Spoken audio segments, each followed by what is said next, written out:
For deadly violence to erupt in Egypt today as the Muslim Brotherhood calls for mass rallies across that country. State security forces are clashing with supporters of former President Morsi after the military-led government, which is interimly in place, officially labeled the Brotherhood a terrorist group. Michael Kay is a former UK Ministry of Defense advisor and international security analyst, and we've asked you to come in here today after this somewhat surprising news.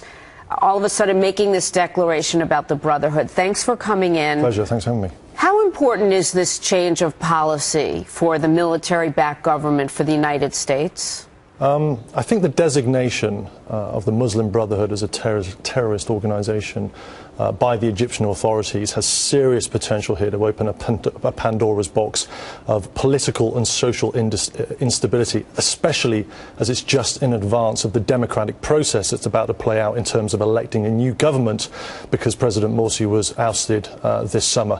So in terms of the potential for instability, it's huge, and I think it's a big mistake. It allows the military to make arrests, to prosecute, to sentence members of the Muslim Brotherhood who have had a tremendous amount of support among the Egyptians. Not everybody, obviously, but at least 1 million of the people there. They've won some 5 elections in the past. What we're seeing today could be just the tip of the iceberg, you think, in terms of violence? Yeah, I think what you're talking about, Jamie, there is sort of preventative measures, if you like, actions that General Sisi can take if violence erupts. My worry is the preventative side of it in terms of the radicalization. If you go back to 2011 when President Morsi was elected, he received 52% of the vote. With this decision, what effectively you're doing is those people are being ostracized from affecting their democratic freedoms.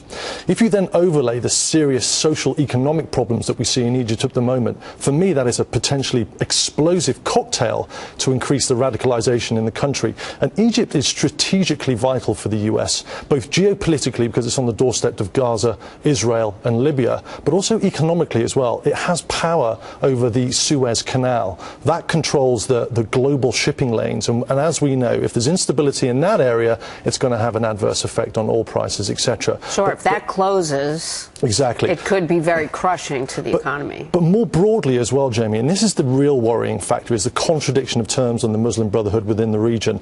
If you look at Syria, the only potential viable alternative to Bashar Assad at the moment is the Syrian National Council. That is seriously heavily influenced by Muslim Brotherhood.